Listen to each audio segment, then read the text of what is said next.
Independent thoughts, independent life. This is Chad Benson. A month and a half after assuming the majority, Senate Democrats followed through on our promise to deliver a bold COVID relief bill to help crush the virus, lift this country out of the crisis, and set our economy on a path to a strong recovery. Once President Biden signs the American Rescue Plan into law, it will immediately become one of the most sweeping federal recovery efforts in modern history. Chuck Schumer, they're all excited. They think this is like earth-shattering. It's not as earth-shattering as you think. Right? Well, we're going to give people a bunch of money. Great. First of all, you told a good portion of them that their industries were either going to be shut down completely for a while or could only partially operate based on guidelines. And then some states did those guidelines. A majority of them did at a time. Some have continued to do them. Others have, over the last several months, loosened them, or as Florida has done, said, all right, here's the guidelines. I'm going to put these right here in this garbage can if anybody want to look at them. Let's go to Fort Lauderdale. So that's where we are. So you're going to be getting it. But this is funny. So I love what Schumer says here. The checks will stimulate the economy, and they are targeted to those Americans who need it the most. It is a promise kept. Healthcare costs will go down. Child poverty will be cut in half. Americans will receive direct financial support, and the economy is set for an enormous boost.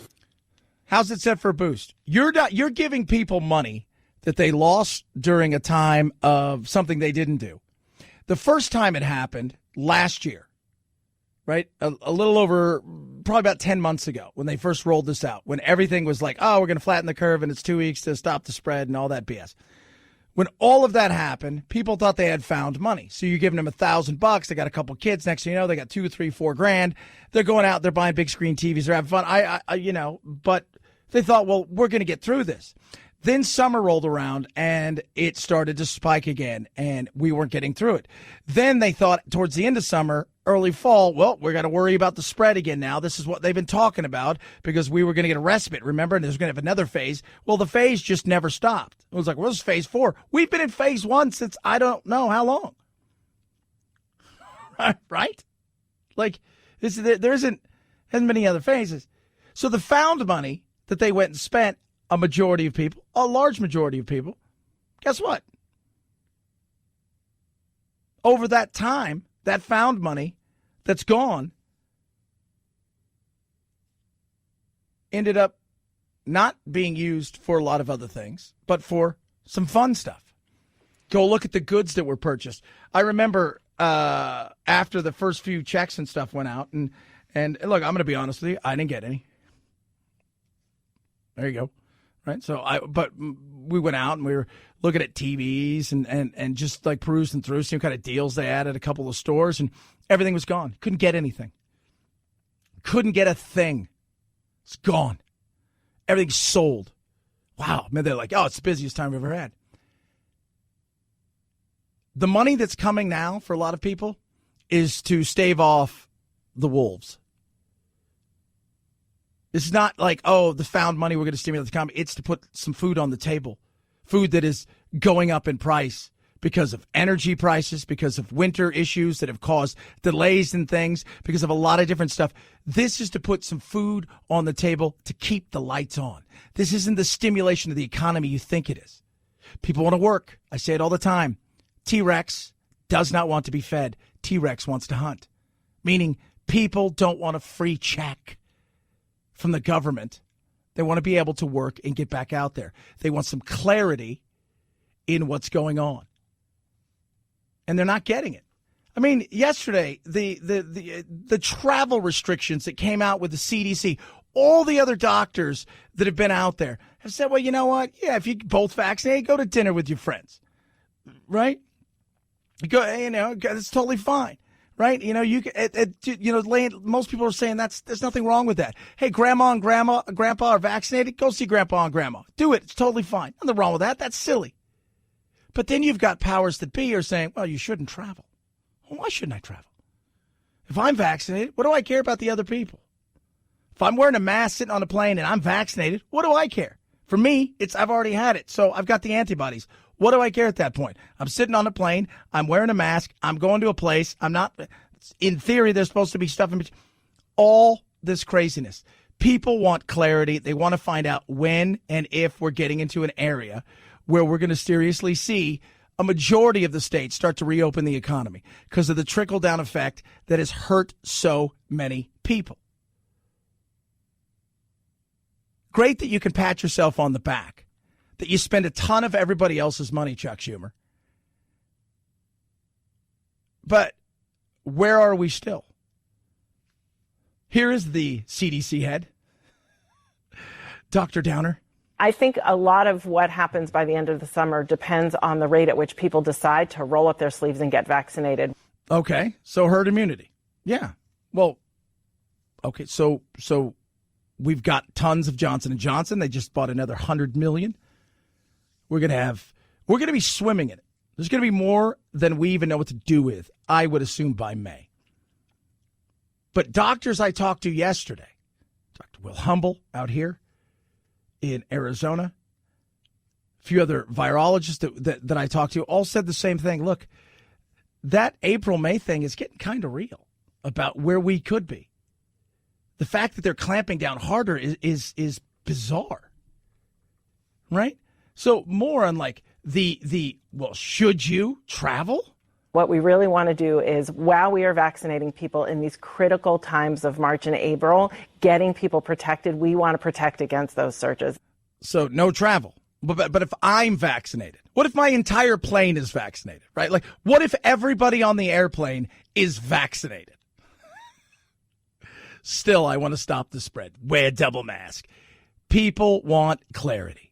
Gatherings, no gatherings. What is it? What CDC, Dr. Doom, should we be doing? Just curious. We are not suggesting that people who are vaccinated can go out and take off their masks and do things in public settings, gather in big gatherings. No, of course not. Of course not. Well, that's the stuff. But over here, you got other people saying, look, if you've been vaccinated at this point in time, you know what? Wear a mask, be respectful, do the things that, but live your life. Isn't that why we're doing all of these things? Isn't that why we're doing this? I'm just curious. These crazy, weird rules that seem to be coming down harder when we're worried about the next thing. Okay. By the way, once these states open up, Connecticut, Democrat, by the way, let's go back. Greg Abbott, evil, bad, awful, can't believe he did what he did. Florida, evil, bad, awful, can't believe they did what they did and the way that they've done it. Connecticut, Democrat, we'll just be quiet about it. Once you take that step, do you think the genie's going to get back in the bottle now? Do you think in 6 weeks you can tell everybody you got to go back inside again? No, they've been inside for a year. They've been wearing a mask for a year. They've lost some or all of their income over the last year. Some people have been to food banks, and if you'd have told them a year ago that they were going to be at a food bank, you'd be like, are you kidding me? There's a lot that goes into this, but we like some clarity. The one thing we've got nothing from the federal side is not only just clarity. I mean, even yesterday, the CDC's like, well, we're rethinking the travel restrictions. And my thought is, in the guidelines, you're doing that because you feel like people are calling you idiots and saying this is ridiculous. You're not doing that based on science, which makes me think the thing that you did wasn't based on science when you put those things in.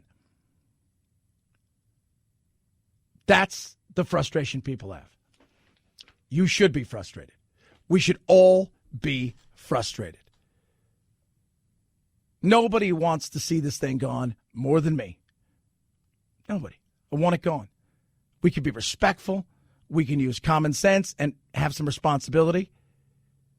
But when you hear things like, well, maybe we could start rethinking some freedoms, you should be frustrated about that. The hardest thing that is going to happen in the coming days, weeks, and months is watching people and the power they have trying to unravel and give it back. That's going to be tough for people to do. Especially a lot of non-elected officials that are in the limelight 24/7 right now. Don't tell me it can't get addictive. Don't tell me it can't become something that you could be like, wow, and that the ego can get. Don't tell me that. Of course it can. My God. You went from, oh, that's our virologist, and she or he's the head of our, state health. Oh, that's nice. And they go out and they like do these drives or blood drives, or let's talk about hepatitis and let's talk about, all this other stuff they talk about. But then they become the biggest thing in the state. The state and the people hang on every word. That's real. Of course. Could you imagine if at work everybody hung on every word that you say if you're not the owner of the company, but everybody did?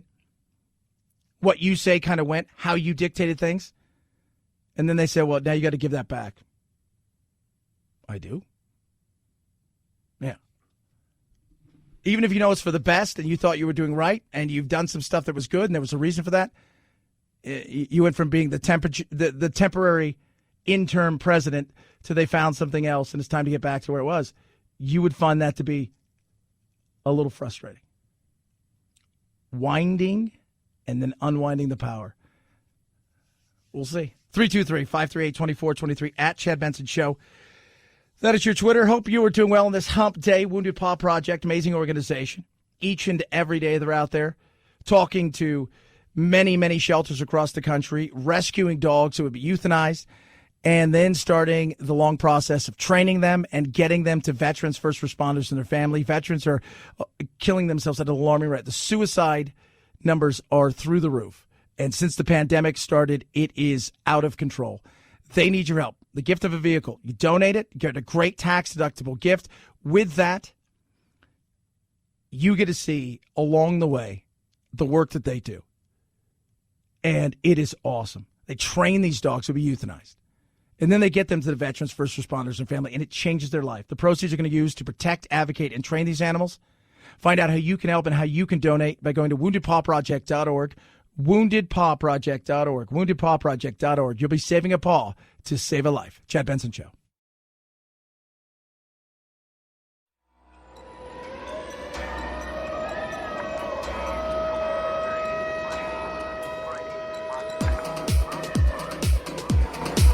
Darn, that climate change. Batten down the hatches.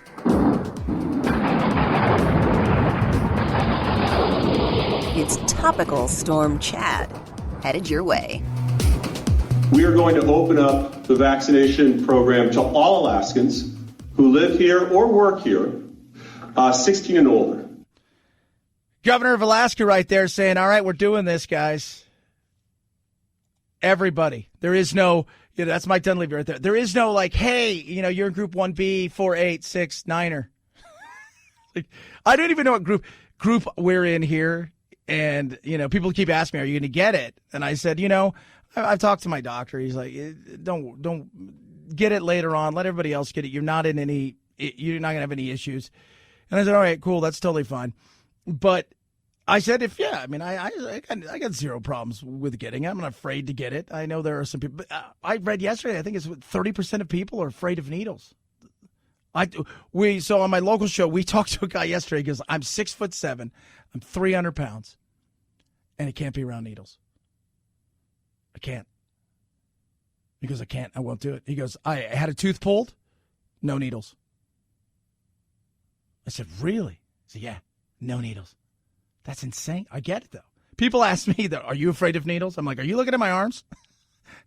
How do you think the ink gets in my arms? Just curious. Do you think it just, like, it's like they paint it on? Maybe it's one of those, you get it wet and you stick a sticker on there? No. My dad, though, was terrified. So this is the weird thing. My dad was a walking, he was contradiction of life. Big heart, bad dude. Terrified of needles. Deathly terrified of needles. I mean, deathly. But he was tatted up because he would get drunk and pass out, and it was weird. But he was one of those people. You showed him a needle, he'd turn sheet white and pass out. Talked to a lady again yesterday. She goes, she's a dental hygienist. She goes, my husband had to come with me when I had to go get my shot because I knew I was going to pass out. And I go, did you? She goes, twice. And she goes, I told him before you give it to me, I'm going to pass out. And it's not an allergic reaction. She goes, I'm just going to pass out. She did. She did. Alaska's going full bore. I think most states are getting to that point where they're going to have enough to go full bore. And then from there, we'll see who gets it. Is it going to be everybody? There's still a portion of society that refuses to get it for whatever reason. Some of them, in certain communities, the conspiracy theory community, they think you're gonna forget God or turn into a lizard or who knows what, or you're gonna be controlled by Bill Gates and he's gonna make everybody garden for him. That was a good one I heard the other day. Farm for him. I said garden, farm. I'd rather be a gardener, but whatever, if you're gonna do it. And the other side of it is that there are people out there, people of color, people from, different walks of life who are just like, you know what? They don't trust. I get it. We have to get a certain mass, but it's not the 70% of people vaccinated because of how many people have already, and let's take out the equation of how many, because I think a lot of people think, well, we're going to have to get 200 million people vaccinated. No, you take out the children because they count as people too now. When you do that, you're not looking at 200 million. And with 50% of people who were adults get vaccinated, and you couple that with how many people have actually had it, not the number you see, you'll come to herd immunity a lot faster. And I think you're seeing that in a lot of places. Even California now, they're down to less than 2% positivity rate. And that's California. That's pretty damn good. 323-538-2423 at Chad Benson Show is your Twitter. Tweet at us. Piers Morgan quits and speaks out. Tell you the difference of why our free speech is free speech and their free speech, not so much. It's very interesting, and you're going to find out why celebrities sue in Great Britain comparatively to here when it comes to those magazines. Chad Benson Show.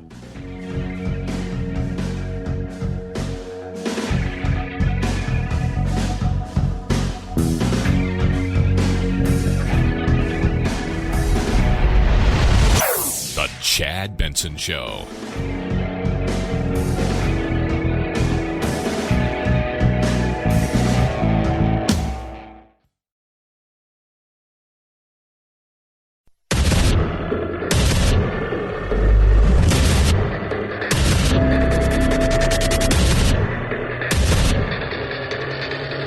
Independent thoughts, independent life. This is Chad Benson. The COVID relief bill is about to be law, and so the Treasury will have to withdraw. $1.9 trillion, not billion, not million, $1.9 trillion, and that is a lot. To have great effects, to write lots of checks, $1,400 checks, that's what the Dems got. Republicans said no, a unanimous no-go, too much, too fast, too good for Joe. But a good day for stocks and a good day for Fox, which filled its blocks with Seuss book shocks. Some GOP cried Seuss got the cancel, even though the racism was fairly substantial, and the gain for Seuss was quite financial. The distraction of it all was circumstantial. Oh, Breonna Keeler, that's useless. Again, cancel culture, punishment culture, censorship, right? So censorship's totally different than cancel culture. Cancel culture, or I call it punishment culture, it's in many cases, it's about punishing somebody for something they said 28 years ago. Hey, you uttered something 28 years ago. I find that to be irreprehensible, and I'm pretty sure it's you, so we have to get rid of you. Or, hey, you tweeted this when you were 14 years old. You're getting ready to make your major league debut, and because you did, there's no way that you should do this because you're an awful human being at four. And by the way, when you're 14 or 12 or whatever, you're a fully developed human being, and every single decision you made then is completely who you are. Really? It's insane. So that's punishment culture. Cancel, punishment, whatever you want to call it. Like when somebody's down, like if there's a guy that's got nothing going for him or a gal that's got like zero going for him, falling apart, and they've done something stupid or said something stupid, people are like, I don't care. Is when people seem to be on. You'd never see somebody who is super down and out on their luck. It's just always, okay, I'm going to punish you because I feel morally it's the right thing to do. Even though whatever you said, did, tweeted, I didn't know anything about it. It was brought to my attention on somebody I follow on Twitter. And because they brought that to my attention, my belief is you should be punished for it. Therefore, I look morally superior and better than you, when in all actuality, I'm probably not. I'm going to tell you guys this right now. I'm morally superior to nobody. I'm a human being. I'm a sinner. I have plenty of faults. That's it. Period. Case closed. End of story. That's it. No better or worse than anybody else. And when people say, well, you got to be worse, like Hitler was the worst, that we're talking about just regular human beings here, okay? We're not talking about Chairman Mao and Pol Pot. Let's talk about let's keep it in the regular world. But censorship is different. Censorship is getting rid of things or reworking things, right? Like Mark Twain. Well, we're going to get rid of all these things that were inside of Mark Twain's book, and because it makes people feels uncomfortable, we're going to keep some stuff. Like one of the books that they got rid of for Dr. Seuss, it had a seal in it, and the seal was wearing like a hoodie thing, and they thought it was making fun of Inuits, or what we used to call Eskimos. They thought that. That's the insanity of this. You can't have conversations anymore with stuff because it's people lose their mind because it becomes all about punishment. That's it. It does. Now, my God, social media is going after Miss Piggy. Let's go back to producer Phil. I'm going to ask you a question. I want you to be 100% honest with me. Are the Muppets real human beings? No, they are not, Chad. Thank you very much. That's all I needed to know. Have you met my left fist? No.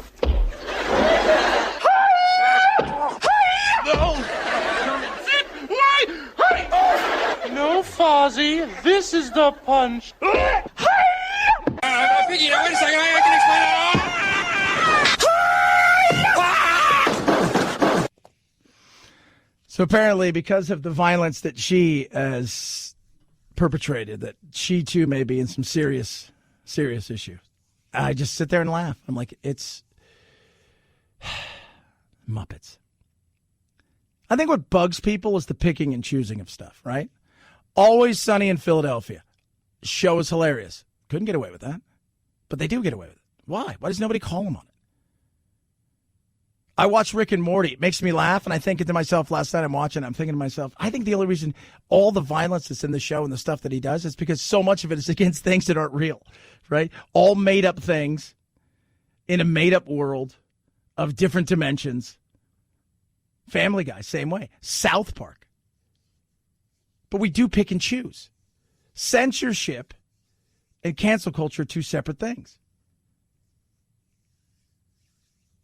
And I think we need to start breaking that down in a real way. And the Republicans, do you guys spend too much time on crap like this? Yeah, I think at times you do. Do I understand why some people do it? Yeah, because you know what? Slowly but surely, as we've talked about, this seeps into our culture. This insanity of getting rid of books and stuff. And then what happens?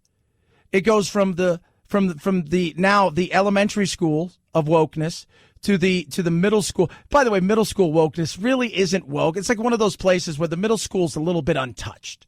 Because by the time you get to 11, 12, 13, your hormones are raging, you're out of control, you don't know what's going on. We just kind of leave everybody alone there. But then you get into high school again and the wokeness begins again.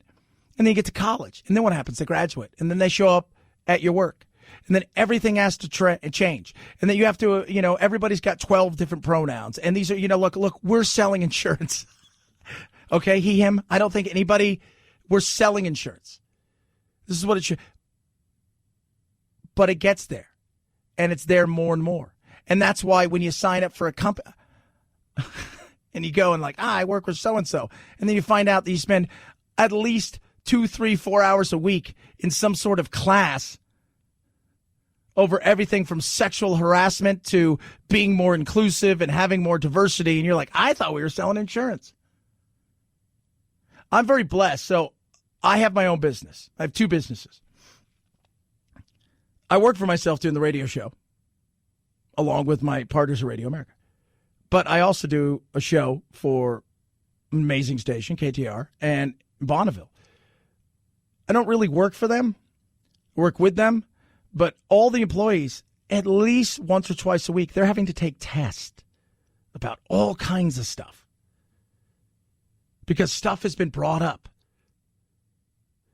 It gets into the world not the way that you think, like it's a tsunami. It's a drip that becomes a little bit more drippy. And then it becomes a little bit more of a flow. And by the time you realize what's coming, you're like, boom. That's crazy. Speaking of Dr. Seuss, this is Tim Ryan. I was playing this earlier, and Phil's all, what were you playing? So Tim Ryan, Democrat, Ohio, went off on the Republicans. And I thought, look, some of the stuff he said was absolutely right.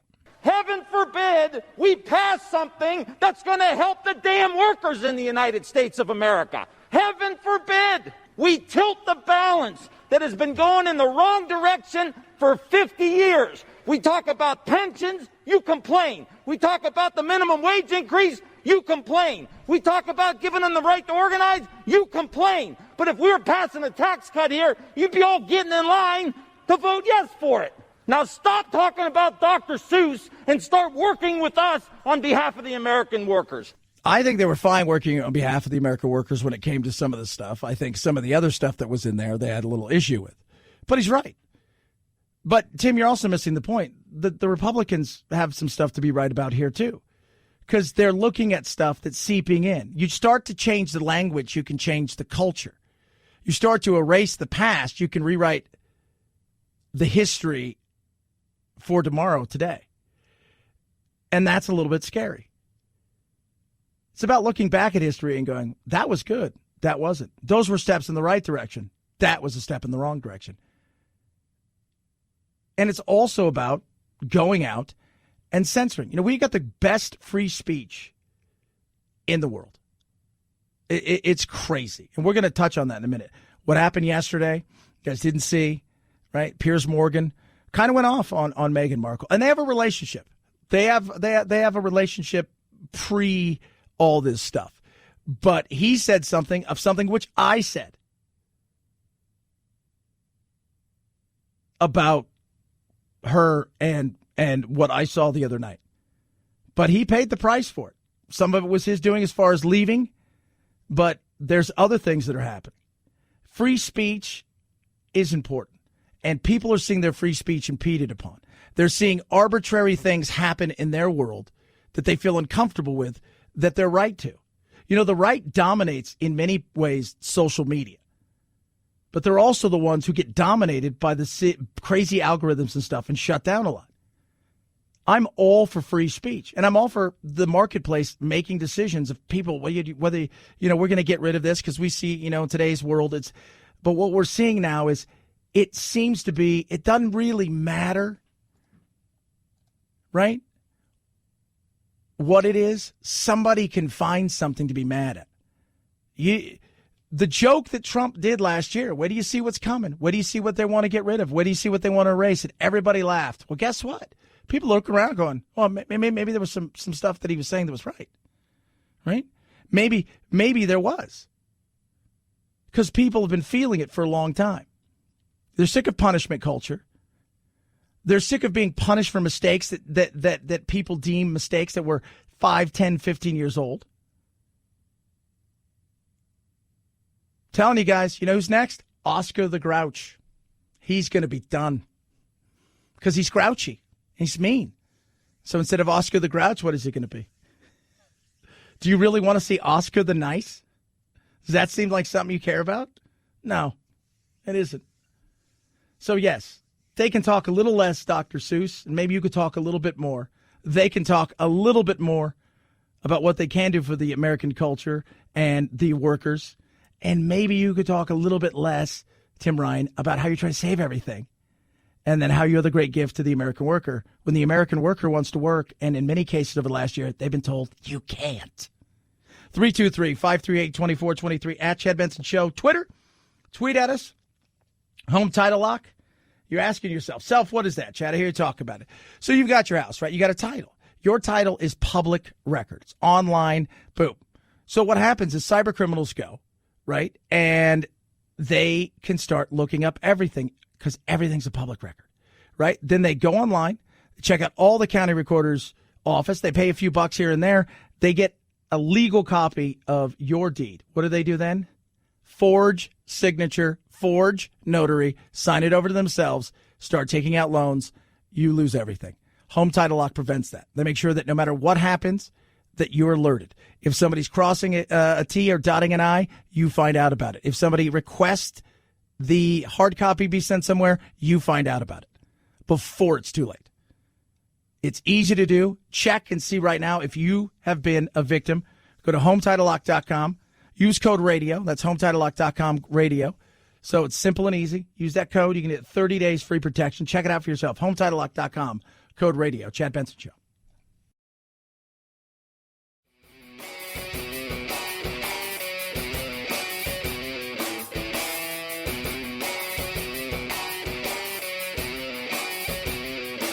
Being antisocial sucks. Hang with Chad's friends on Facebook, The Chad Benson Show. And if you just need some alone time, head on over to Twitter at Chad Benson Show. Either way, we can't wait to meet the real you. So if you guys watched it the other night, it was an interesting watch. And it made big news this week. What went on with Meghan Markle and some of the comments about, what's the color of the skin of the baby. This comment made huge, waves, and I didn't buy it. Look, I was really ashamed to say it at the time and ashamed to have to admit it to Harry, especially because I know how much loss he's suffered. Mm-hmm. But I knew that if I didn't say it, that I would do it. And I just didn't want to be alive anymore. Okay. Piers Morgan went off. He went off about pretty much all the BS in that. I found a good portion of that stuff to be a bunch of crap. I did. I'm sorry. I didn't think it was. She's an actress. Let's not forget that. Right? I'm not saying she's a bad person, but I think there's a lot more to this story, and she comes off as this wounded, she's a wounded dove, and I'm sorry. I didn't buy a lot of it, and I've talked to a lot of people like, some people are like, I totally buy it, but I talked to a lot of women like, I don't buy any of it. I don't. Not saying, look, you join that group. Life going to be different, right? You do understand. This is John Oliver 2 years ago. Well, speaking of royal wedding, you're English. You must be really excited about the royal wedding. No. Yeah. Yeah. No, I don't. Come on. I don't really. You gotta be. Really? Look, he's a Brit. He's marrying an American girl. You're British. You married an American woman. You got any tips for him? I would not blame her if she pulled out of this at the last minute. I don't think you need to have just seen the pilot episode of The Crown to get a basic sense of she might be marrying into a family that could cause her some emotional complications. Of course. Hey, just to let you guys know, there were some emotional complications in her family long before this. Let's see her dad. Right? And there's a lot of it. But he came out the other day, Piers Morgan, and was like, you know what? I don't buy it. I'm sickened by what I've just had to watch. But Meghan has, within this interview, said it got so bad that she was suicidal. Again, let's have the names. Who did you go to? What did they say to you? I'm sorry, I don't believe a word she says, Meghan Markle. Well, that's a I wouldn't believe it if she read me a weather report. And the fact that she's fired up this onslaught against our royal family, I think is contemptible. Ooh, he wasn't done because people are getting mad. Oh, like, how dare you kind of question her? And let me tell you something. In Europe, in England in particular, the royals are pretty much off limits for criticism, and you can pay a price for it, which he is probably going to pay a price for it.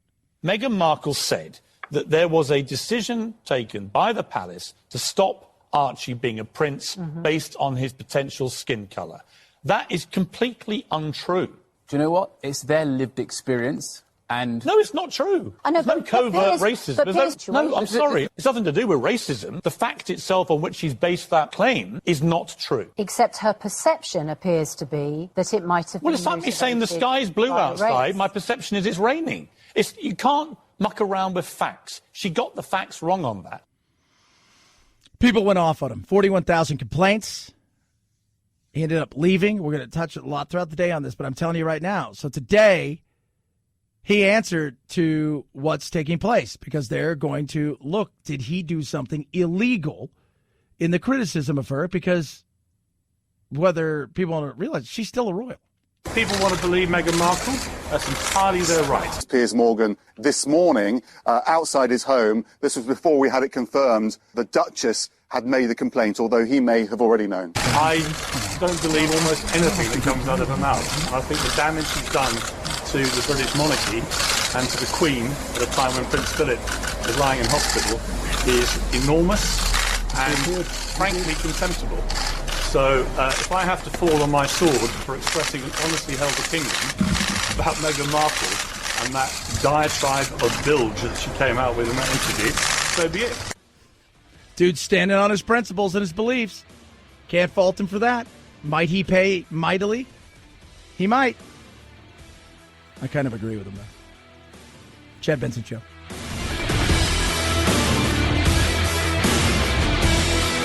This is the Chad Benson Show.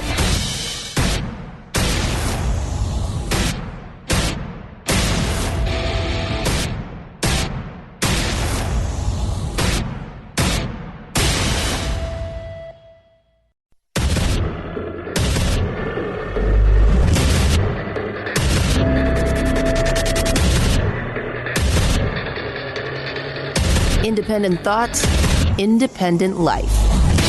This is Chad Benson.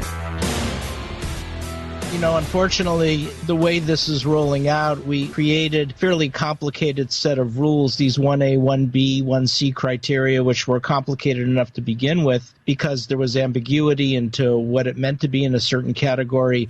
Then you had the fact that each state was different. And the truth is the U.S. never really created an adequate infrastructure for delivering adult immunizations. You know, we don't really have a health system in the sense that Singapore or Israel does.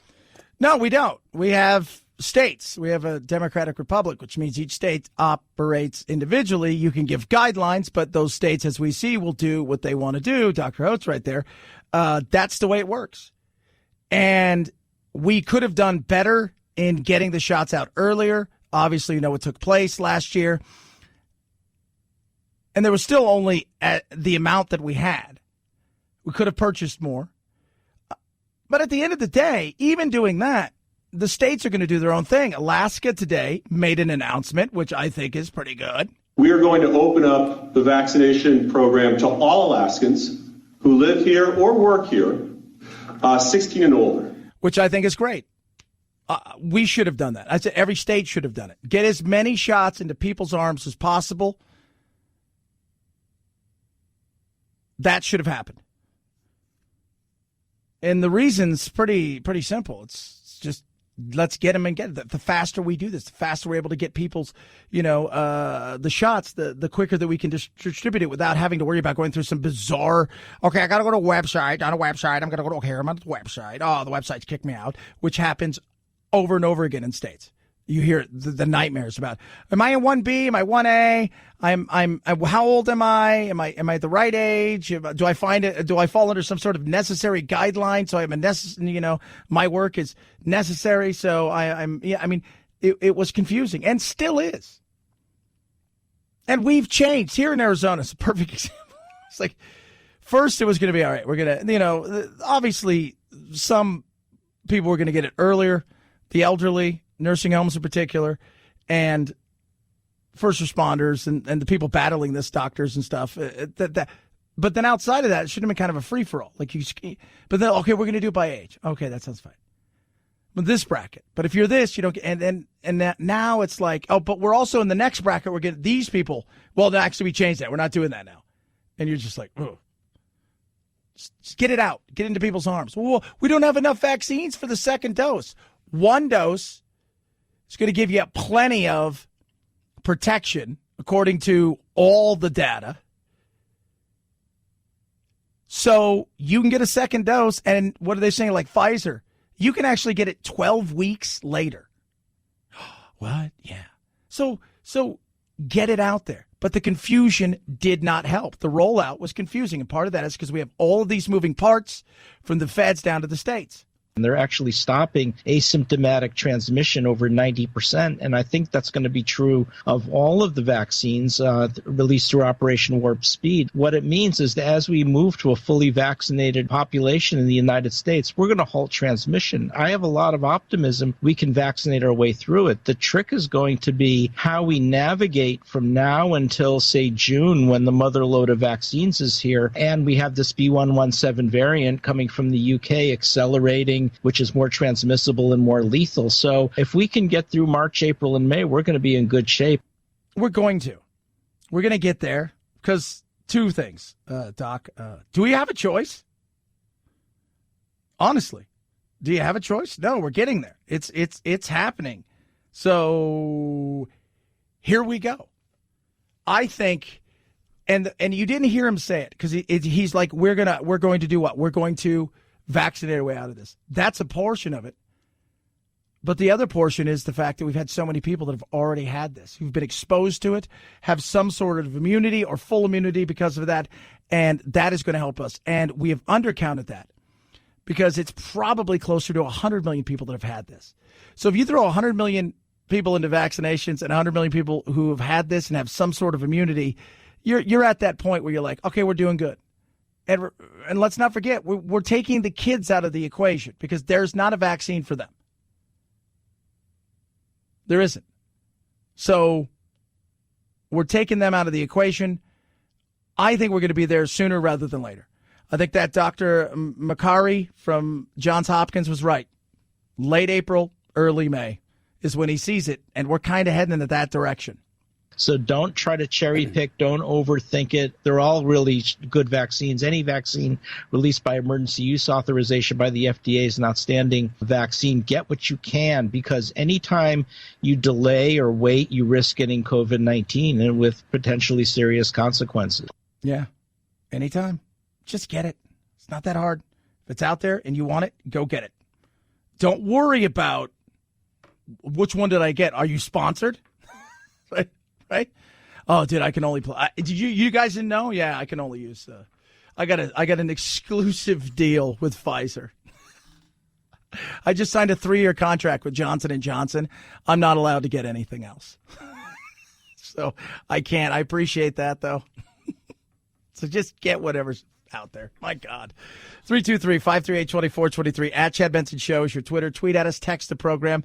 Good news, everybody. Politicians are here to save you.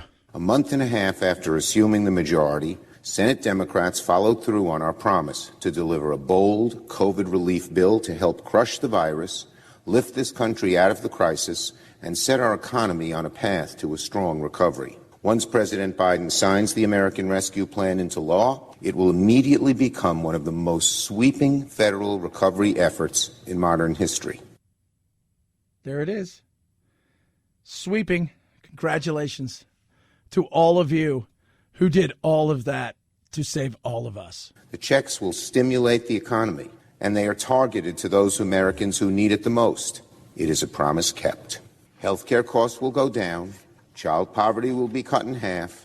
Americans will receive direct financial support, and the economy is set for an enormous boost. It's not going to be the boost they think. It just isn't. Last year when people got their stimulus, a good majority of them were not only employed, right? They were employed big time. They felt good. They weren't worried about anything. Life was good. So they thought this was going to pass quick. I've got found money. I'm going to spend it on disposable goods. Not wants, not needs. And because of that, they got themselves in trouble because it ended up being much longer. And then it dragged on and dragged on. They either went back to work part-time. It's start, stop. It's nuts. It's crazy when you think about where we were. I mean, as of tomorrow, it'll be 1 year. 356 days. Well, 300, it's 356.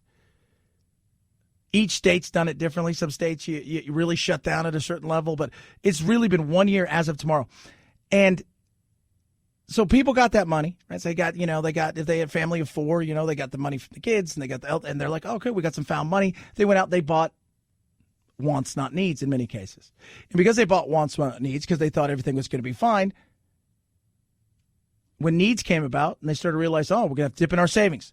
We're going to have to dip into our 401k. We're going to have to do some things. Now everything is landed. This money's not going to stimulate the economy, Chuck Schumer. This money is going to try to stave off the wolves at the door, the barbarians at the gates. Guess what? This money is there to put food on the table and to keep the lights on and to hopefully keep some people's heads above water or bring their head up out of the water for a bit so they can get on to hopefully back to where they were before working, but they still have a hole to dig out of. You didn't save them. In many cases, we're in a situation where so much of this was self-inflicted. So pat yourself on the back that you did something magical because you gave a family a $1,400 check, all the while bailing out all kinds of crap, putting a bunch of money all over the place.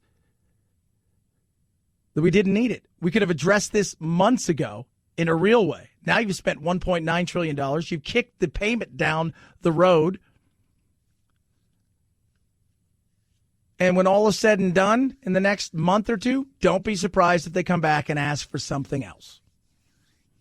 323-538-2423 at Chad Benson Show's your Twitter. Tweet at us, text the program. Love hearing from all of you. Immigration's big. It's a big issue. And Biden's kind of paying attention to it. I think he's got no choice. Because I think people, even on the left, are like, dude, are you seeing what's going on? Like, are you paying attention? Like, are we getting this? This is becoming an issue. It's a hard problem. I'm not going to deny that this is one of the most vexing problems we face, and it is a very difficult situation. Yeah, it's a very difficult situation. And what's that? Immigration, the way that it's been completely ignored for years and years and years and years and years and years and years and years and decades and decades and decades. It's been ignored. Now all of a sudden, you're like, we better figure something out. And of course, if it's a mess now, it's not your fault. We inherited a real mess. We inherited the facilities we have. Whose mess is that? It was all Trump's mess. Of course it is. It's always Trump's fault. Okay.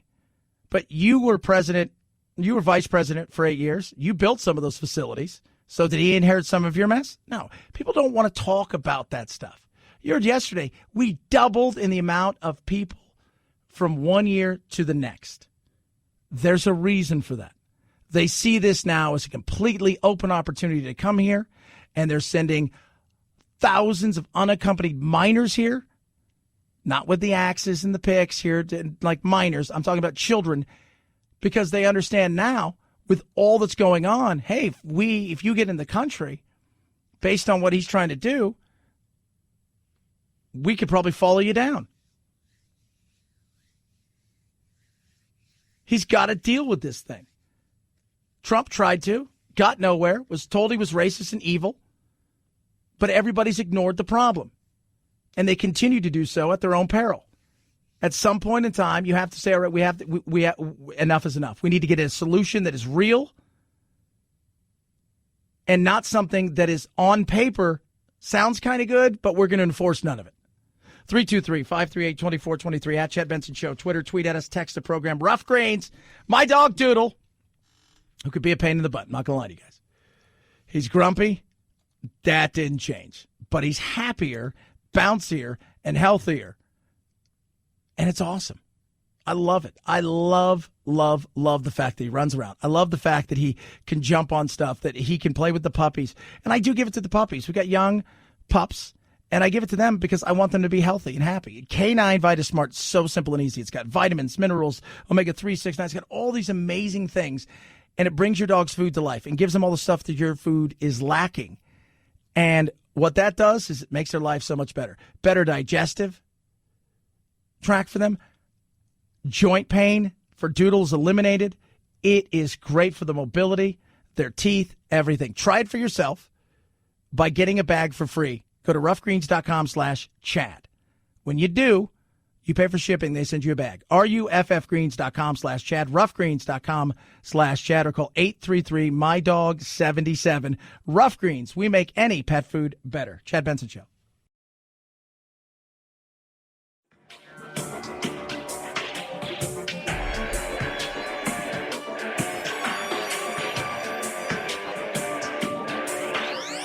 Warning, no snowflake zone.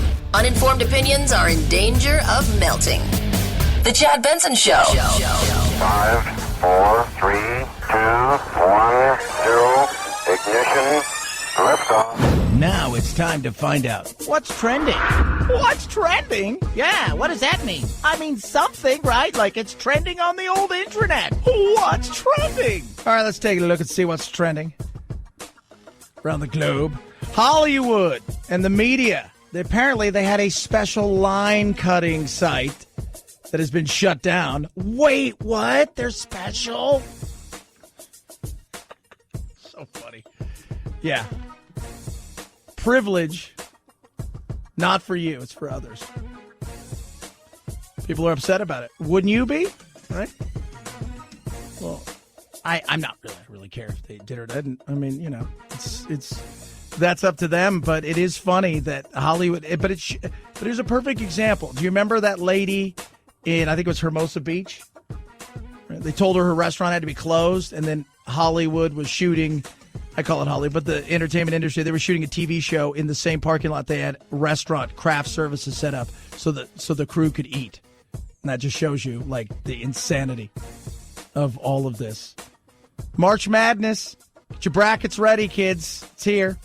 Trending right now. Who's going to get in? Who's not going to get in? Got the tournament starting soon. And then you'll have selection Sunday. And then this time next week, we'll be into the play-in games. Head on over to Google. Myers Leonard of the Miami Heat. It's been trending overnight big time. Was playing Call of Duty and used an anti-Semitic slur while playing the game. He has left the team. Don't know what he said. It was during a live stream. Seems to be a live streams and video games seem to be some of the most heated things that people get into. So, no word if he's coming back or if he's suspended forever. I think the best thing that you can do, because you're never in a private setting in a situation like that. You could think you are, but you may be playing with 5 or 6 or 8 or 10 people, and you know 7 of them. And what are you doing? And you get heated. And in the world of heated situations, people say horrible things or do horrible things. Do I think he's anti-Semitic? I don't know the guy. But we'll find out what the punishment will be. Biden's dogs. Apparently, when Jill's not around, they're going to be back in Delaware with a family friend. When she is in the White House, they will be there with her because Major and Champ apparently aren't as friendly as some people would like. 323-538-2423 at Chad Benson Show is your Twitter. Tweet at us, text the program. Love hearing from every single one of you. Check out Chad Benson Show TV on the YouTube and, of course, Facebook as well. Chad Benson Show.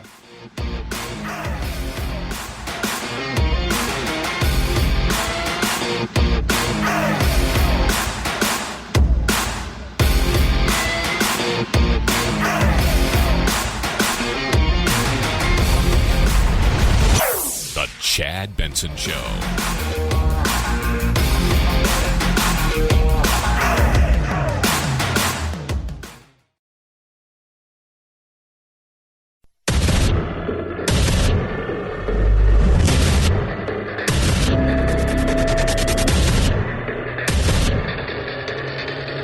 Independent thoughts, independent life. This is Chad Benson. New allegations of inappropriate behavior against New York Governor Andrew Cuomo are reportedly being included in the state attorney general's investigation. An Albany newspaper, the Times-Union, reporting a supervisor in Cuomo's administration learned that a staffer said Cuomo inappropriately touched her late last year during an encounter at the governor's mansion where she was working. Cuomo, in a conference call with reporters on Tuesday, said he was not aware of the new allegation. Yeah, they're popping out of the woodwork. Are they all credible? That's why you have an investigation, right? Here's the thing. You have an investigation to find out if they are credible. So you do what? You let it happen. I'm going to respect that investigation that the Attorney General is doing, and the investigation will get the facts. And then you go from there. Facts matter. We heard from some people that it really wasn't sexual, it was toxic. Well, it's not the same thing. Because you don't, and toxic, like a lot of things, that's a relative term. Toxic to who? Because is it all him? Is it a competitive workplace that makes you want to not work there, right? Is it coworkers that maybe he likes their work and you feel that they're mean to you or they make it uncomfortable? Politics is a competitive business. I deal with people who work for politicians all the time, especially at the local level. And it's very competitive. And they're all trying, they're like crabs trying to get out of a bucket. They're all trying to stomp on each other to get up a little bit higher. Is it him that's toxic? That's a possibility. I mean, I wouldn't put it past him. I don't think he's the most upstanding human being. But I don't know the guy. But, if he was mean, that's, again, what was mean? He asked you to do something you didn't want to do? There's a difference between Matt Lauer and a guy who's is a jerk. That's, and you can't say we got to believe all women. Well, look, I believe the truth. Women or men can lie. Now we have perception. Perception is, I perceived it to be so. Didn't make it so. Anna Liss, a former aide, claims Cuomo gave her a hug and kissed her on both cheeks at a party. She says that interaction took a toll on her work, but she's not calling it sexual harassment, instead saying it was a toxic work environment. What? Right? That's, to me, I sit there and go, wait, he gave you a hug and kissed you on both cheeks. Very Italian, by the way. And that took a toll on your work. So, yeah, you can ask questions. Explain what happened. Explain how him kissing you on both cheeks did that. Is that something he does to a lot of people? I mean, is he a mobster, right? Because that usually means you're in trouble. I don't know. But this I think is a reminder that what matters is let's have the investigation. Let's dig deep inside and have an investigation. Let's get everything that you can to go. Because over the last several years, we live in a world now where we go out, we condemn said person with no real understanding of what the story's all about in a world of headlines only. And we leave it there. And in many cases, people have been left shattered and broken with nothing, only to find out later on, oh, well, that really wasn't the story. The other day I was watching Fast Times at Ridgemont High. You guys ever see that movie? It's a great movie. And it's the part of the cafeteria scene, which, by the way, has its own fun in there. But the two girls are talking. What's her name? Jennifer. Oh, God, I forget her name. And Phoebe Cates. And they're talking. And she goes, oh, my God, I heard Mr. Hand was stabbed in class. She goes, no, he wasn't. That's what I heard. She goes, I was there. That didn't happen.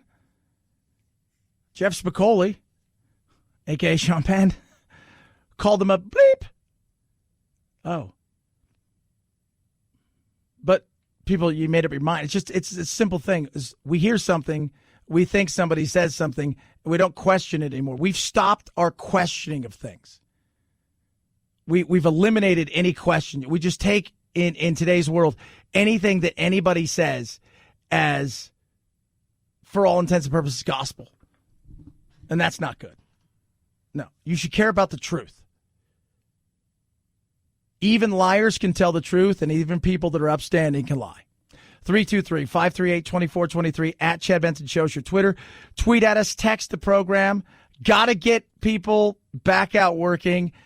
Vaccinations are huge, and schools need to get reopened. What I will say, and we have said at the CDC, is schools should be the first place to open. And so if your schools are not open, I don't believe that we should be opening other places, because we really do need to get our children back to school. But that's not the businessman down the street. That's not his gig, right? He's got a kid. He's got to get him in school too. But if the teachers in some places don't want to come back to school, I'm not going to not open my place based on the fact that there's some sort of pissing contest between the state and unions, which is happening in several places.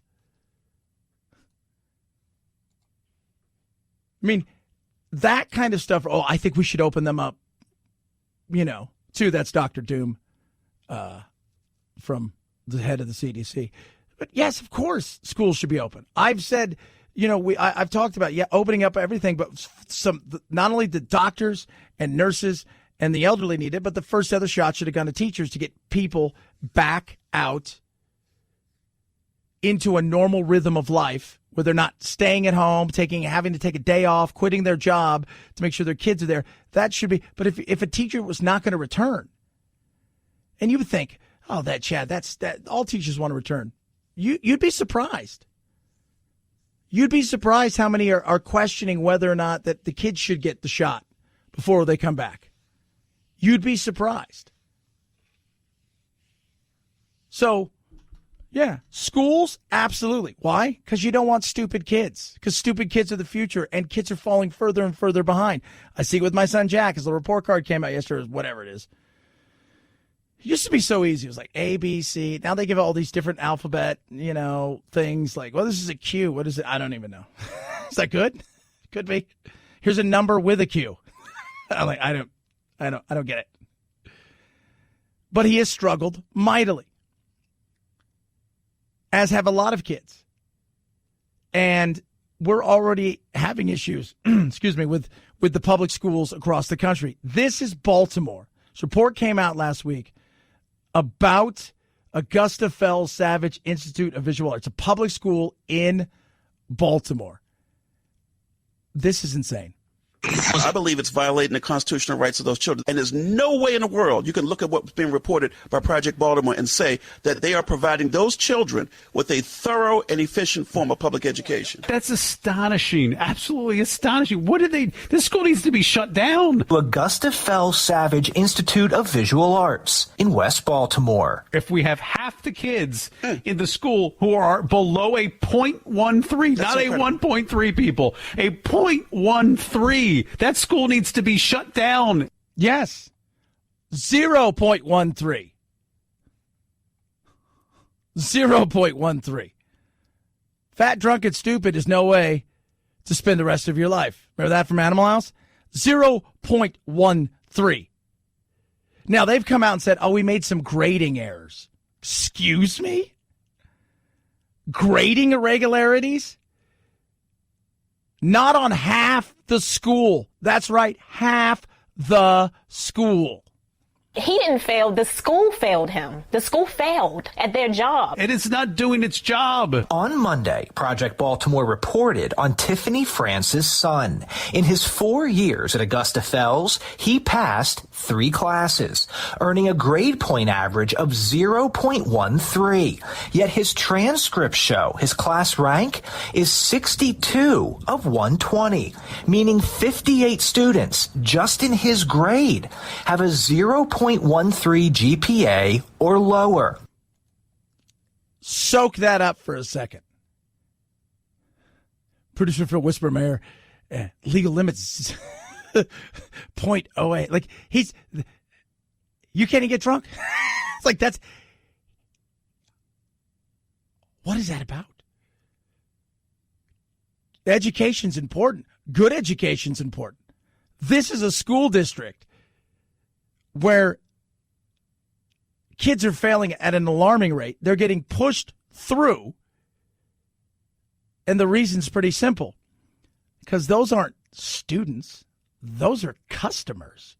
This single working mother of 3 says the school never told her that her son was failing until last month when the 17-year-old was put back in 9th grade. And I'm just trying to fight. He like, Mom, what was all this for? What did I do this for? Like, don't he get a chance? Do he get a chance? The $17,000 they get per kid is gone if this kid either leaves the system to get real help for his academic problems, that they keep them moving to keep the money coming in. Yeah, because it's about money, right? It's about money. And this is a snapshot of what goes on.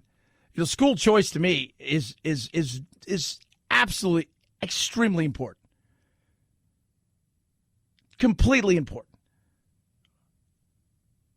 This kid's stuck in an area where he's getting no opportunity. He's getting passed along. And nobody cares. Nobody cares. Well, how could you say nobody cares? He's got a 0.13.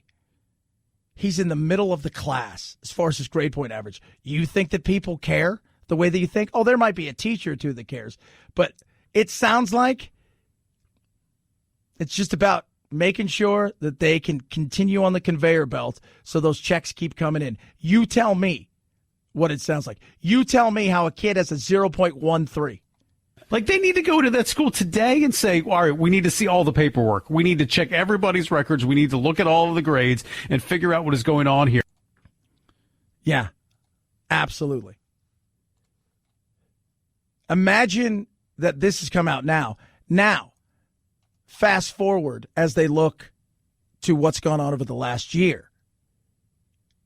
And you start to find out these kids hadn't even, many of them probably had no opportunity to do stuff online.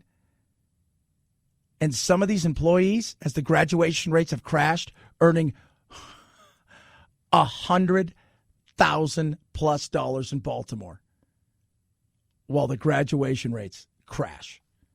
You don't think it's about money? Feels a little bit, but it's about the kids. For some it is. For some it is. Like everything. There are great teachers. There can be some bad teachers. And there could be a lot of bad school board people and union members. Just like there could be good cops, good doctors, bad doctors. The only place you rarely see any bad is airplane pilots, because they can't have a bad day. They only get one. 323-538-2423 at Chad Benson Show's your Twitter. Tweet at me, text the program. Love hearing from all of you, the good, the bad, the indifferent. AMAC Association Mature American Citizens, fastest growing over 50 organization in the country. And it is truly an amazing organization. They're out there fighting on your behalf for things like retail, restaurant. For things like making sure retail and restaurants are open up, that states don't overstep on the Constitution, that immigration has a common sense reform that's put in that works, that your First and Second Amendment are protected. On top of that, they fight hard for you in several other ways. And they fight hard for you to make sure that you get all the things that you deserve. Maybe you're ready for Social Security or Medicare. You're not quite sure what to do. Call them up. They'll walk you through the steps. On the other side of things, they got all kinds of goodies. Retail, restaurant, hotel discounts, travel discounts. I use them all the time. Movie discounts. I was using, but I can't use them right now because none of the movies are out that I really want to go see. But you name it, they've got it. You can join today. It's like $16 for the year. Go to amac.us/Chad, amac.us/Chad. Check it out for yourself. amac.us/Chad. Chad Benson Show.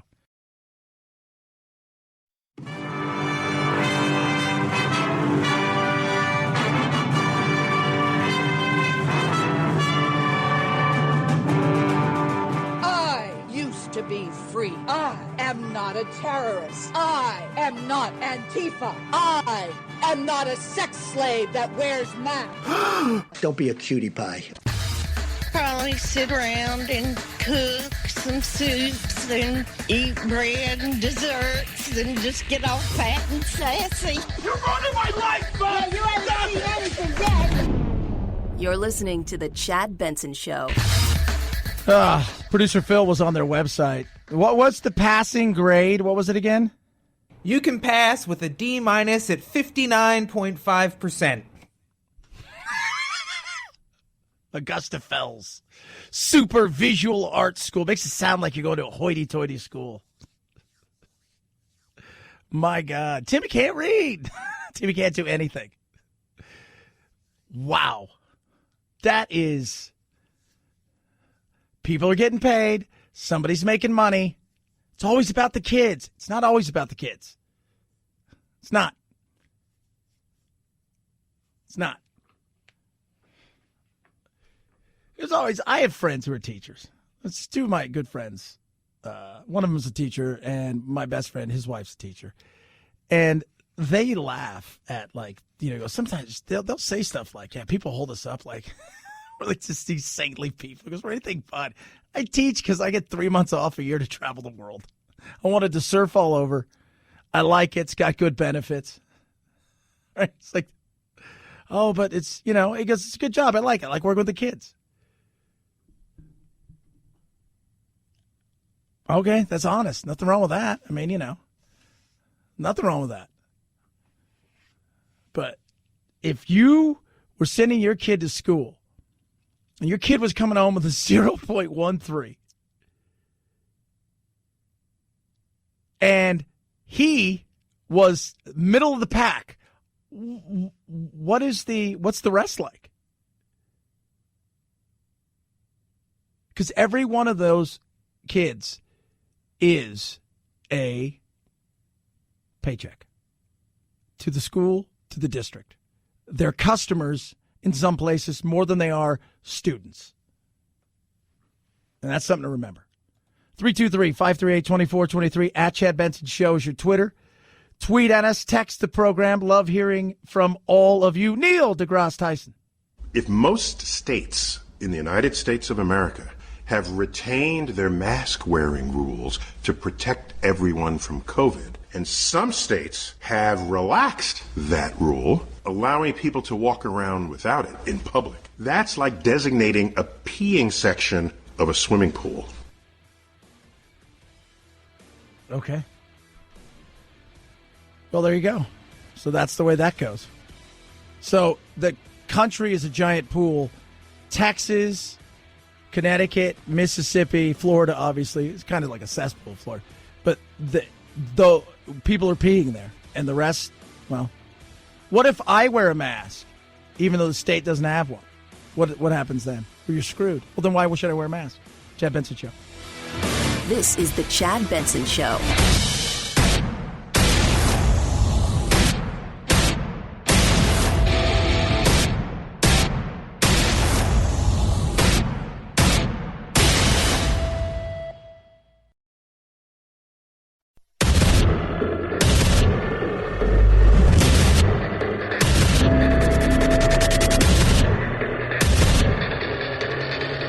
Independent thoughts, independent life. This is Chad Benson. What worries me about, really lifting all restrictions, lifting mask mandates, is that we still have a large proportion of this population that is not protected and that we really do need to protect as we scale up vaccination. 90% are unvaccinated. Yeah, well, let's see here. I don't even know what we're at right now. Let's take a look at the vaccination countdown. Because, you know. So she said 90. That's Rachel Walensky. She is the head of the CDC and absolutely Debbie Downer, right? You have Doug Downer and Debbie Downer. So right now, we've got, oh my goodness me, we're heading up there. We've got a ton of people vaccinated. Now, she's not counting in. This is the funny thing that I asked a couple health officials. Are you counting the people that have already had it towards that? See, so let's talk about numbers.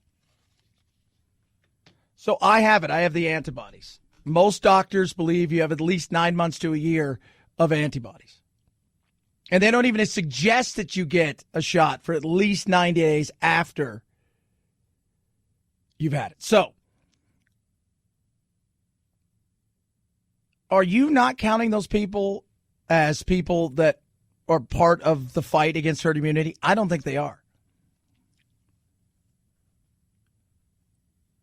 So, based on those numbers, we got a much longer way to go.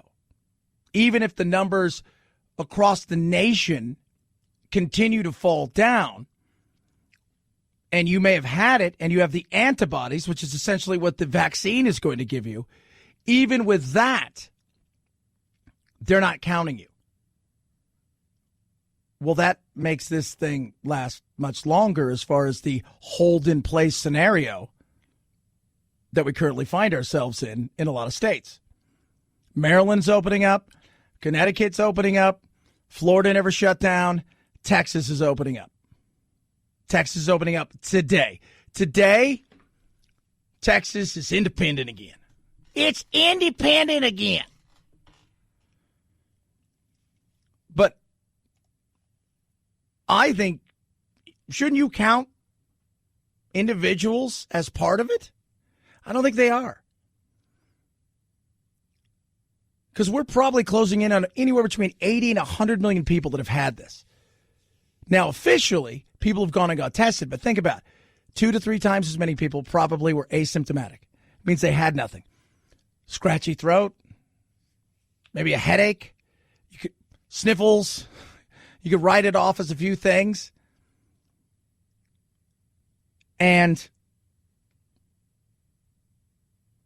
we would be closing in on that nearish herd immunity. We're not talking about the kids, because you can't say 90% of people haven't been vaccinated and you count the kids who don't have a vaccination currently available for them. That doesn't count. See the way the numbers are being moved around and start asking yourself questions. Okay, why is it feeling like that you guys are moving the goalpost again? Because it feels like it. And if you're going by what they're saying, say we got what, I don't even know.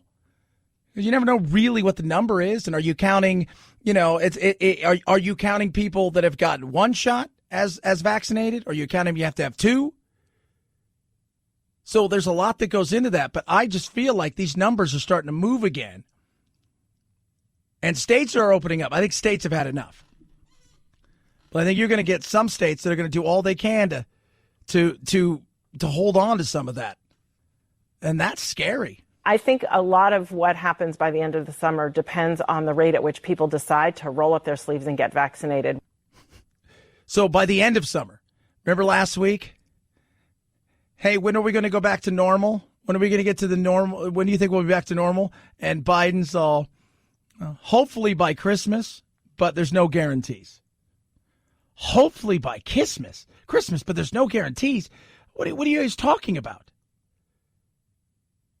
You think people are going to live like this? No. The genie's coming out of the bottle now. You're not getting it back in. So that's her. This is Dr. Peter Hotz on vaccines. And when he thinks we're going to be all right. And they're actually stopping asymptomatic transmission over 90%. And I think that's going to be true of all of the vaccines released through Operation Warp Speed. What it means is that as we move to a fully vaccinated population in the United States, we're going to halt transmission. I have a lot of optimism we can vaccinate our way through it. The trick is going to be how we navigate from now until, say, June, when the mother load of vaccines is here. And we have this B117 variant coming from the UK accelerating, which is more transmissible and more lethal. So if we can get through March, April, and May, we're going to be in good shape. March, April, May. Dr. Makari, Johns Hopkins, thinks by the end of April, we're going to be nearing that herd immunity. But they're counting something different. They're putting in people that have been affected, so they've been infected by it. Somebody like me, I have the antibodies. So because I have the antibodies, that could fight it off, but I don't count against a number. And if they're looking for a certain number, it makes you think. And you're not going to, as they say over and over again, you're not going to vaccinate us out of this pandemic. It's going to be a mixture of both. It is. And we still don't even know how long the vaccines last. Could be 6 months, could be a year, could be 2 years, could be 3 months. We don't know. 323-538-2423 at Chad Benson Show's your Twitter. Tweet at us, text the program. Love hearing from all of you. The good news is, though, America, you are saved. A month and a half after assuming the majority, Senate Democrats followed through on our promise to deliver a bold COVID relief bill to help crush the virus, lift this country out of the crisis, and set our economy on a path to a strong recovery. Once President Biden signs the American Rescue Plan into law, it will immediately become one of the most sweeping federal recovery efforts in modern history. Yeah. Translation. The Democrats are really excited that they spent other people's money, and lots of it. I am 100% about helping out the American people, especially because none of this was their fault. So much of this was self-inflicted by bad management at the federal level for the last year. I'm going to blame a lot of Trump. Trump, I think, dropped the ball on some serious occasions. And I think a lot of states did as well. But you're taking a lap over handing out money to people who are struggling, who want to work. They don't want to have a handout. And they want to be consistent in their work, not having to worry about tomorrow it being shut down based on bizarre, arbitrary guidelines across the country. And you can't tell me there's not weird, arbitrary guidelines when you got Rachel Walensky from the CDC going, oh, yeah, you know what? Don't travel. It's bad. Don't travel. And you got other people out there going, there's nothing wrong with travel. If you're vaccinated, travel. No, don't do that. But I'm vaccinated. Hell, the whole plane's vaccinated. We're on a vaccination flight. Yeah, but don't. Okay, what's your reasoning? We don't have any. You know what? Maybe we'll look at it again. Based on what science? You're just, at this point, I feel like you're just throwing stuff out there. Not based on anything real or tangible in the scientific world. It feels more political. And if you don't think that's true, you're fooling yourself. Science, you go look and see what happened in China. I read a great article the other day, but we've talked about it. China's lied. Do you think they're telling the truth? No. In fact, that press conference they gave earlier this year was all controlled by China. The World Health Organization is going to reopen some stuff. But there were people out there that shut everybody up immediately. Then you start to dig deeper and you're like, hold on a second. We don't know where this came from. It could have come from a lab. That is absolutely possible. That's not insane to think that. It's not. It's absolutely not insane to think that. They won't let you into the lab. How would you know? If you can't ask serious questions about what's going on and how it got to where it is. Well, because these scientists over here, hold on a second. This guy here who runs the Lancet, has his organization, who's fighting diseases, also happens to have a financial stake in the Wuhan lab. Well, hold on a second. So he's telling everybody they're crazy. It couldn't have come from that. He didn't really know, but because science can be political. And here's something else. They're also human beings. And human beings still, no matter how scientific and data-driven they are, will make human being decisions based on ego, based on greed. It's not like you're a scientist and you have to check all emotions at the door. They fall in love, out of love. They have problems just like everybody else. They have needs and wants just like everybody else. And some of that can be, yes, the stepping stone to better things. I'll keep my mouth shut here because I know in doing so, I can move up. And this is what the powers that be want. So to say that science can't be bought or be political is a lie. So when you see so many of these people come out with these arbitrary rules, ask yourself, who's writing the check? You'll get a lot of answers that way. 323-538-2423 at Chad Benson Show's your Twitter. Tweet at us, text the program. Raycon's best earbuds around. Got a big Zoom call right after this. I'll have my Raycons on. Put them on. Love them. I hear everything I'm supposed to hear. Its noise isolating fit is second to none. Sound quality is the best. Ray J's put it together, knocked it out of the park. And it is incredible. I love my earbuds. The talk time, 6 hours. My listen time seems to be forever. The seamless Bluetooth pairing is amazing. These are the best. Now, normally you'd spend $200, $300, $400 or something like this. You'd get stems, you get wires. None of that with these.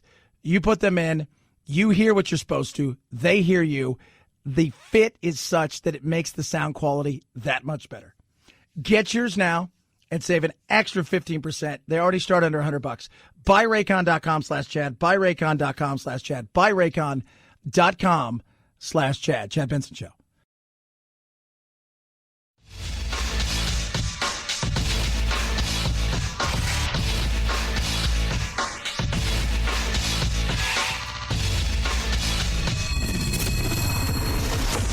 The Chad Benson Show, where we reach across the aisle and occasionally poke someone in the eye. I believe, based on the submissions the state has already agreed to, that they agree that that's testimonial evidence, that I would not have the ability to cross-examine those other witnesses. I confirmed with each of the attorneys last night that they are not permitting their clients to testify in this trial. That's Eric Nelson, Derek Chauvin's attorney. Of course, he is on trial for third-degree murder of George Floyd. As they start to break down the case, jury, it's very interesting to see the way that this thing's going to go. And, you know, some people are like, why isn't it, why aren't they getting, first-degree murder? Why aren't they trying for second-degree murder? We went over it yesterday, but just a quick touch on this. The reality is, you've got to get what you think you can get in court. What can you prove? What can you prove beyond a reasonable doubt? Because what we've seen over and over again is people have overcharged, the state's overcharged and underdelivered. And if you walk away with nothing, because you may say, I think he killed this guy, but I don't think it was premeditated. I've got to go by the parameters. That's what happened with OJ. What was OJ's thing? Right? What they went for, they were never going to get. And you talk to juries afterwards, they said, well, if it was second-degree murder or third-degree murder, then yes. But based on the fact they thought it was premeditated, no, they couldn't. That's it. The Rodney King case, we all saw what happened. It was awful. But based on the parameters that were handed to the jury, there wasn't a lot that the jury could do. They had to go by what was in front of them. And what was in front of them was this. Do I think they're going to convict him? Yeah. I think they are. Do I think that they're going to make a compelling case to not convict him? It's a possibility. But we'll see what happens. They asked yesterday all kinds of stuff about, like, the video. I've been listening to the jury selection as the day has gone on, and I was almost shocked to hear that particular juror had not seen the video, but had just seen some of the still shots from it. It's possible. Maybe they're not on social media because that's where everybody saw it. Maybe they don't have a television. It's possible. They're going to talk about his past, George Floyd, drugs, which will be part of this because the coroner for the state said, yeah, he had drugs in him. He had controlled substance. He had fentanyl in him. There were some controlled substances found in the back of the squad car that he was trying to be put into that had saliva on it, suggesting that George Floyd was either swallowing, chewing, or otherwise in taking some controlled substances. They're going to bring up their own autopsy guy. And he's the famous one. You see him on HBO and all of these things. And he's going to come out there and he is going to say, no, this is what happened. And you'll have competing reports. And this is the way this is going to go down. and it's going to happen live online. It's going to be a small select group of people that are going to be in there, and everything else is going to be online, and people are going to watch it. And a lot of people have made up their mind based on what you've seen. It's hard not to. It's also hard to believe that nobody saw the video. Like, where were you? I'm curious. For me, just a curiosity. Where were you? Were you held hostage? Were you on another planet? I'm just curious. Now, second and third degree. The third-degree murder charge, even though it has a 25-year maximum sentence, under Minnesota sentencing guidelines, it calls for the exact same sentence, 150 months, as the second degree. And isn't that what it's about? Isn't that what it's about? Based on the video evidence, I don't know how you can't find him guilty. But that's why they have trials and due process. I think we can all agree what took place that day was awful. 323-538-2423 at Chad Benson Show is your Twitter. Tweet at us, text the program. It's the Chad Benson Show.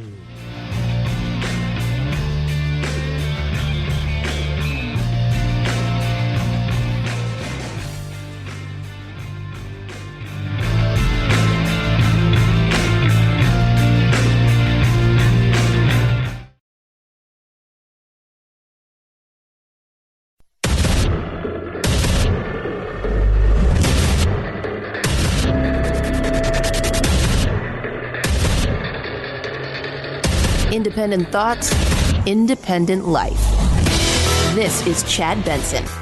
The number of unaccompanied migrant children detained along the U.S. southern border has tripled in the last 2 weeks to more than 3,250. Republicans say the administration's changes to immigration policies have led to this surge. Texas Governor Greg Abbott Tuesday accusing the Biden administration of downplaying the severity of the situation at the border. The White House is still promising to allow reporters into the facilities to see the conditions there, but they will not give a timeline on when that will happen.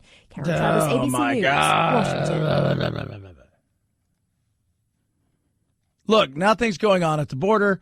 There is nothing to see here. Nothing.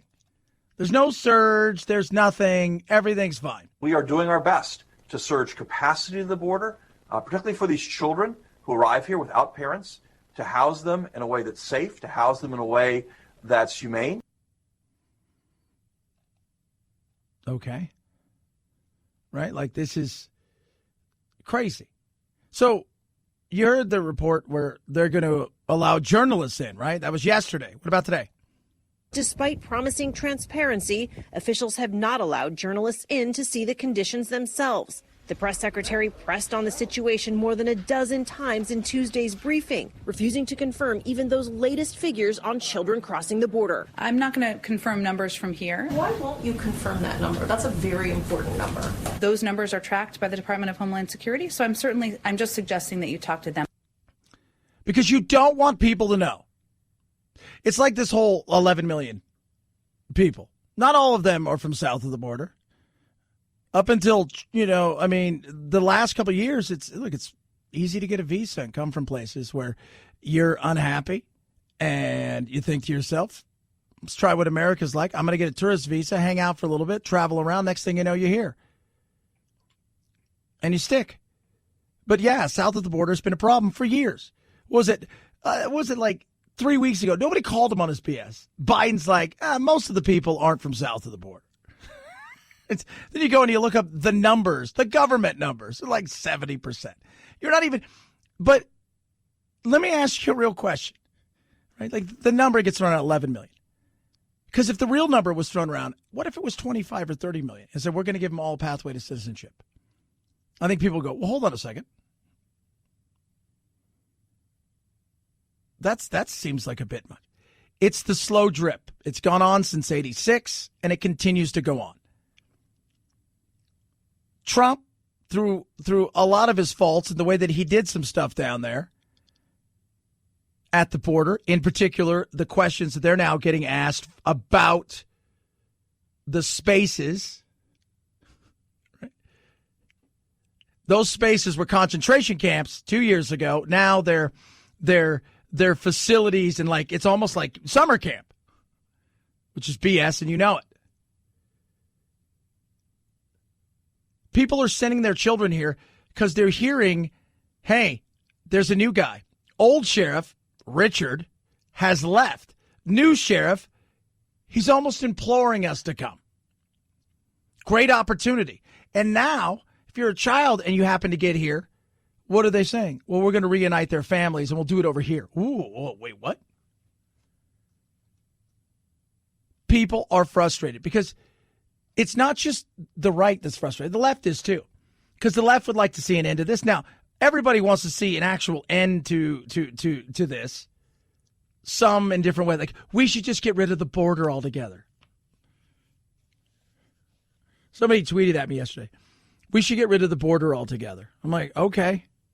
Do I not have to pay tax anymore? I mean, I'm not in a country, so if I'm in a state, can I just pay state taxes? Can I do that? Well, no. Well, why not? Because? No, tell me. You can't. The left would like to see far more open border. The right would like to see the whole thing shut down.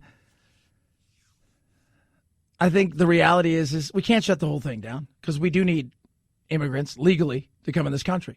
And you're not a racist for saying, I'm for legal immigration. That doesn't make you a racist. People who don't want to talk to you about anything because they have nothing to back up facts or anything, they'll call you that because it's just an easy way of getting out of any kind of actual conversation. On the other side of things, we need to have some sort of border protection and we need to have some sort of border laws and rules. It can't just be a free-for-all. It can't. So what do we do? Because what we have done isn't working for the average person. It works for government officials and politicians. It doesn't work for everybody else. But that's kind of the way government has been set up and ran for the last several years. 323-538-2423 at Chad Benson Show's your Twitter. Tweet at us, text the program. So Piers Morgan he's out. He's out. He's not hosting the television show anymore in Britain. And he was, well, you know what? He stood by what he said the other day. First of all, a lot of stuff came out of it. Obviously, the color of the skin comment. They didn't want to make Archie a prince. Do you think it's because of his race? And I know that's a loaded question, but I can give you an honest. It's because there's only one prince, and he passed away. Just remember that. Purple rain, purple. No, not because of that. Let's hear. Answer. In those months when I was pregnant, so we have in tandem the conversation of he won't be given security, he's not going to be given a title, and also concerns and conversations about how dark his skin might be when he's born. What? Hold up. There's a conversation with you? With Harry. About how dark your baby is going to be? Potentially, and what that would mean or look like. Ooh, said Oprah. She came out and talked about suicide. Look, I was really ashamed to say it at the time, and ashamed to have to admit it to Harry, especially, because I know how much loss he's suffered. Mm-hmm. But I knew that if I didn't say it, that I would do it. And I just didn't want to be alive anymore. Okay. Didn't want to be alive anymore. Contemplated suicide, I guess. Then Piers Morgan doing what Piers does. He's controversial. He speaks his mind. Not everybody likes that. He is Piers, right? There's a lot of people out there. Comes across a little bit as a cisgendered cisgender West chauvinistic pig. Little bit. Doesn't make him wrong. I'm sickened by what I've just had to watch. But Meghan has, within this interview, said it got so bad that she was suicidal. Again, let's have the names. Who did you go to? What did they say to you? I'm sorry, I don't believe a word she says, Meghan Markle. Well, that's a I wouldn't believe it if she read me a weather report. And the fact that she's fired up this onslaught against our royal family, I think is contemptible. Oh, okay. So the debate begins in the morning, right? So this is Good Morning Britain. It's like Good Morning America, but it's Good Morning Britain. Meghan Markle said that there was a decision taken by the palace to stop Archie being a prince based on his potential skin colour. That is completely untrue. Do you know what? It's their lived experience. And no, it's not true. There's no covert racism. No, I'm sorry. It's nothing to do with racism. The fact itself on which she's based that claim is not true. Except her perception appears to be that it might have been. Well, it's like me saying the sky's blue outside. My perception is it's raining. You can't muck around with facts. She got the facts wrong on that. Who? And what he said there was spot on about perception. We live in a world now where perception has become truth. Truth has become not valued. Well, my perception is, or I took it as. I'm not saying it didn't happen, but I do agree, like the suicide thing. I don't buy that. I'm sorry. I just don't buy it at all. At all. I don't. I also know she's, by the way, they have had not a dating relationship, but they know each other. She's an actress, too. And somebody pointed out earlier, and Anthony brought to our attention, it's very much talk about almost an abusive relationship. What has she done? Oh, how is an abusive relationship? Well, she's separated first of all, her family doesn't really have anything to do with her. She's now separated him from his family. And flip the script. If this was a man saying these things and took a woman away from her family, I think a lot of people would look at it much differently. Prince Harry in this situation. He walked behind his mother's coffin at tender age in front of the globe. That is going to shape a young boy for the rest of his life. We need to all take a step back. And I understand that you don't like Meghan Markle. You've made it so clear a number of times on this programme, a number of times. And I understand that you've got a personal relationship with Meghan Markle, or had one, and she cut you off. She's entitled to cut you off if she wants to. Absolutely. 110%. And I know that you walked behind your mom's coffin, and it was awful. Like the world was a little darker place after your mother died, because I think she did try to do a lot of things and really, but in saying that, shape your life, of course. People, because you were in front of the world, but there were other things that shaped your life, not just that. Has she said anything about you since she cut you off? I don't think she has, but yet you continue to trash her. Okay, I'm done with this. No. Sorry, sorry. Do you know what? That's pathetic. You can trash me, maybe not my own. No. See you later. I'm being... Sorry, can't do this. This is absolutely diabolical behaviour. I'm sorry, but Piers spouts off on a regular basis, and we all have to sit there and listen. 6:30 to 7 o'clock yesterday was incredibly hard to watch. Was it? Now, she has made a complaint on him. He got 41,000 complaints. When you make complaints over there, they take it very seriously. And you can be in some serious trouble. One of the things you do is you really walk a fine line. When I broadcast over there, you walk a fine line to talking about anything that has to do with the Royals whatsoever, unless it's glowing. And if you have nothing nice to say, you really don't say it. Criticism has grown over the years, and you're allowed, but there are serious issues where you can get in serious trouble. Today, he addressed that. People want to believe Meghan Markle. That's entirely their right. Piers Morgan this morning outside his home. This was before we had it confirmed the Duchess had made the complaint, although he may have already known. I don't believe almost anything that comes out of her mouth. I think the damage she's done to the British monarchy and to the Queen at a time when Prince Philip was lying in hospital is enormous and frankly contemptible. So if I have to fall on my sword for expressing an honestly held opinion about Meghan Markle and that diatribe of bilge that she came out with in that interview, so be it. I didn't believe her. I didn't. She's an actress, and it's something didn't sit right. And this goes back to the free speech thing. And he tweeted out today, he said, Monday night, I said I didn't believe Meghan Markle in her Oprah interview. I've had time to reflect on this opinion. Now, normally in this day and age, what do you get? And for that, I'm sorry. He says, and I still don't. If you did, okay. Freedom of speech is a hill I'm happy to die on. Thanks for all the love and hate. I'm off to spend more time with my opinions. And he also put a picture of Sir Winston Churchill up with one of his great quotes. Some people's idea of free speech is that they are free to say what they like. But if anyone else says anything back, that is an outrage. That's true. And we live in a world where it's not as free as it should be. And people now, if you have an opinion they don't like, it's go after you, it's attack you, it's make it personal, it's accuse you of something. Because they feel they have a moralistic right to say some things and other people don't. 323-538-2423. At Chad Benson Show's your Twitter. Tweet at us, text the program, Chad Benson Show.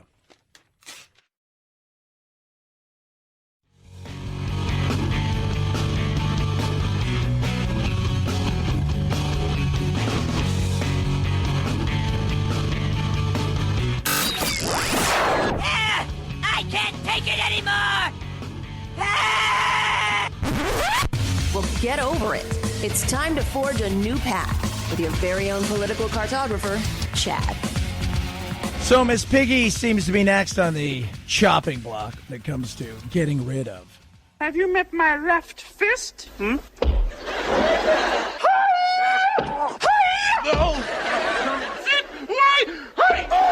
No, Fozzie. This is the punch. Piggy, now wait a second. I can explain.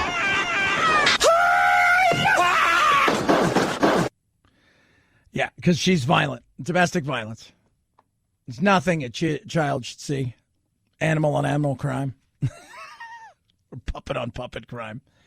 Of course, we got rid of Pepe Le Pew. Ah, my little darling, it is love at first sight, is it not? No?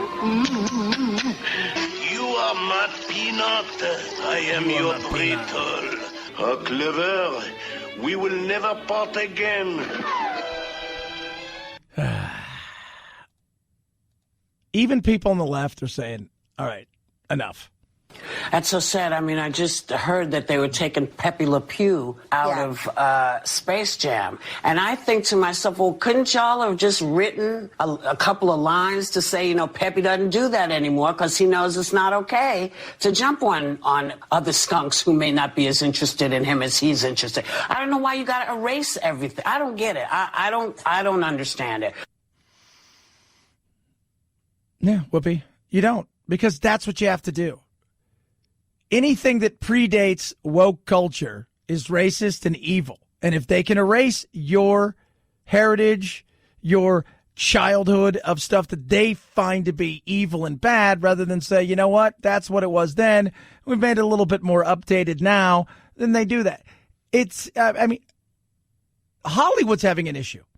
Because Hollywood sees itself above certain things, but they're looking back at all these movies that were one time hailed as these amazing masterpieces of cinema and going, oh, that doesn't hold up now. That doesn't, that we can't do that. There can't we? Disney is getting rid of, or at least on the child. So you go to Disney Plus on the child's thing. Dumbo and Aristocats and Peter Pan are being moved off of that. You've got warnings before everything now. And it's frustrating. It is. It is frustrating because you've got a small group of people that, for whatever reason, people continue to pay absolute attention to all the time, hang on every single word, and you tell them, like, Oscar the Grouch is doomed. Who's going to be left? Just like, you know, we know Bert and Ernie are fine. But who's going to be? I mean, we're going to have this woke Muppets and puppets. And do you really want to watch that? What happened to the Cookie Monster? Just, well, he's body positive. Why can't he just like cookies? Why? It starts small. But the drip, drip, drip, drip, drip, drip, drip, drip, drip happens. And then it turns into more of a drip. Then it turns into a bit of a wave. Then it turns into a lot of waves. Then it turns into a tsunami. And by the time you realize what's happened, a little too late. Have a blessed day. We'll do it again tomorrow. As always, we got you over the hump, as usual. Night, night, Jack.